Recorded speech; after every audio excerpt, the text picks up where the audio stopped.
So I'm sure you've all figured it out by now, but the grind in Battlefield 6 is pretty intense. There is a lot to unlock and they are pretty slow to unlock as well. There's also a heap of different weapons and gadgets, and not all of them are actually tied to your overall level too. And so after about 40 hours of playtime now, I wanted to give you guys some pointers on the best early items that you want to be unlocking in order to help you out early on in the grind. Now, the first one that I wanted to mention here is actually the spawn beacon, and this is a bit of a controversial one because it's actually just been moved from the recon class, where it's been for essentially all of existence, to now being in the assault class. Now, this one is pretty easy to unlock. It was one of the earliest things that I did unlock through challenges. And in order to unlock the spawn beacon, you need 10,000 total score as the assault class, as well as 30 kills while using the adrenaline injector. Now, in terms of the 10,000 total score, that's pretty easy. Usually you'll get that done in a game or two. As for the 30 kills while using the adrenaline injector, I'm not going to lie, this one was a little bit frustrating. You essentially need to use the adrenaline injector and then almost immediately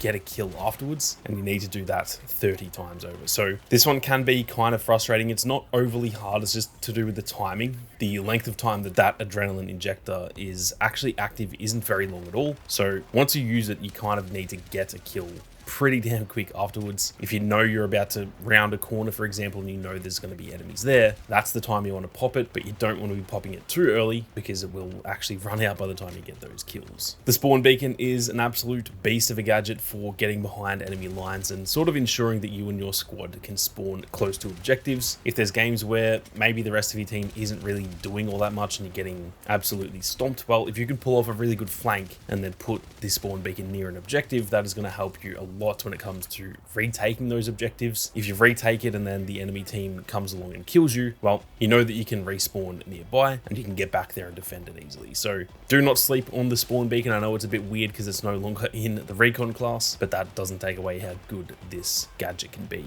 Now, moving on, we've got a weapon, and this is the B36. Now, this one's very easy to unlock because all you need to do is get to level 14. It's as simple as that. There are no challenges or anything. This is just tied to your overall level. And in my opinion, this weapon makes the case for being potentially the best weapon in the game. It's a little bit too early to tell as of right now, but it is most certainly up there in probably the top 5. It is a really good all-round weapon. It's got really good accuracy, especially at like mid-range. A lot of weapons do have a lot of recoil in this game compared to previous games, whereas the B36 feels very steady, and it also has a pretty decent rate of fire too, so it can be really useful up close as well. Overall, it kind of feels like it doesn't really have much of a weakness, and so if you are close to level 14, or even if you are already level 14, be sure to make the most of the B36, as like I said, it is definitely one of the better weapons in the game. Now, moving on, we've got the classic RPG, and to get this, you only need to be level 13. So like I just mentioned with the B36, if you've got that unlocked, well, you've also got the RPG unlocked as well. Now, obviously, the engineer class already has a default rocket launcher, that being the Law, and although that's pretty decent, the RPG, in my opinion, is just a hell of a lot better. The velocity on the rockets themselves are a whole lot quicker, and it just makes it a lot easier to hit air vehicles and get those very satisfying chopper kills or jet kills, but it also does help a lot against ground vehicles too. If there's a car that's quickly passing by, it's a lot easier to hit, and the fact that it is completely unguided, it just gives you a little bit more freedom with where you're placing it. So if you like playing as the engineer, definitely get to level 13 and equip this bad boy. In my opinion, the RPG is definitely the best rocket launcher in the game.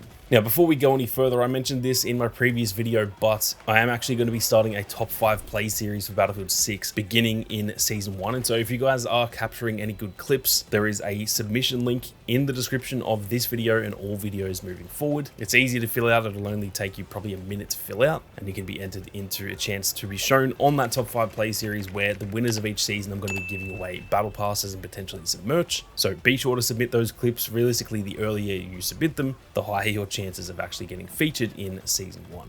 Now, the next thing we've got here is the C4, which is an absolute classic in any Battlefield game. And this one is also pretty damn easy to unlock, although if you're not trying to unlock it, it probably will take quite some time. To unlock the C4 for the recon class, all you need is 250 spots on enemies who are on objectives, and you'll also need 10,000 recon score, which again, that is very easy. You'll probably get that just getting these spots. Now, with the spots, the easiest way that I found to do this was just to use the recon drone, which you unlock very early on, and pretty much just play Breakthrough because that's where most people are going to be congregating on one objective. Whether you're attacking or defending, it doesn't really matter. Just try and hover that drone as high above the capture point as you possibly can and just spot away at all of the enemies. You'll get this done pretty damn quick. I think it only took me like 3 or 4 games to actually get this done once I started just focusing on it. Whereas, like I said, if you're not paying attention to this, you could probably get to like level 50 and have 0 spots on objectives. So focus on this one early, and once you've got it unlocked, you will get that C4. Now, the C4 is, in my opinion, one of the best ways to destroy vehicles in this game, at least ground vehicles anyway. If you didn't know, you can essentially one-hit a tank if you place 3 C4s on there. They do generally need to be on the tank. Sometimes if you get one on the ground right next to it, it can unfortunately just not deal enough damage and the tank will be on like 1 health. But most of the time anyway, you can pretty much one-hit a tank, which is not only good for your team, but it is very, very satisfying. Now, moving on, we've got the GPDIS, which is essentially a trophy system, and this one is very easy to unlock. You only need to be level 5 to get this, so I'm going to assume pretty much all of you have got this already. Now, I think early in the game, this is going to be very much slept on. For those who don't know what a trophy system is, this will essentially just intercept grenades. There is a separate one of these that will intercept missiles, but this one specifically is just for grenades, and that is not only regular grenades, but essentially all kinds of throwables. Though, as far as I know, it is only going to intercept 3 before it will essentially stop working. So they have kind of nerfed it a little bit from how Irish's was in Battlefield 2042, which was the right call, to be honest. But these things are great for just putting them on objectives when there's an enemy team attacking, for example, and it will just stop that enemy team from grenade spamming, especially in areas where you are kind of an easy target. So on maps that are really close quarters and stuff, you're obviously a much bigger target when it comes to someone just wanting to throw a grenade in that room. And so these can be very, very handy on maps like Siege of Cairo, for example, where there are a lot of situations unfolding like that. Now, for the final 2 here, we've got 2 different weapons. The first one we've got is the MP7, or it's the PW7 in this game, I believe. And this one is unlocked at level 19. Now, it doesn't really need much of an explanation. I'm pretty sure all of you would have used the MP7, whether that's in Battlefield or in another game, and generally they all operate pretty much the same way. The MP7 is kind of always a fan favorite. Now, it is obviously very accurate. It has pretty low damage overall, but it has a really solid rate of fire. It is actually the 2nd fastest in the game, I believe, behind the Vector. If you are accurate with this thing, it is absolutely insane. Though, if you are missing a few shots with only the 30-round mag, it can be a bit of a struggle at times if you aren't hitting all of your shots. So you do need to be pretty accurate with this one, but overall, it is a very solid weapon, and at level 19, that is a very, very good weapon to have. So be sure to get this one unlocked as soon as possible. Now, last but not least, we have got another weapon like I mentioned, and this one is the Cord, which in order to unlock it, you'll need to get to level 23, but then it will actually unlock the challenge to get it. And so if you check the challenges tab, you'll need to get 300 kills with assault rifles and 10,000 damage. Now, it says there that it needs 300 damage inflicted, and then the one below that is 10,000 damage inflicted. The top one is 300 kills. It's just bugged at the moment, so yeah, don't pay attention to that. It is just 300 kills with assault rifles, which will take a little bit of time, but it's not that hard at the end of the day. Now, in my opinion, this is one of the better weapons in the game already. It has a really fast rate of fire. I think it's around like 900 rounds per minute, which is up there with like the MP7, for example. It's pretty damn quick, but it's also really accurate. It doesn't really have much recoil, which for a weapon with that rate of fire, you would kind of expect. Obviously, with a fast rate of fire and good accuracy, the damage is fairly low, but the rate of fire kind of makes up for that.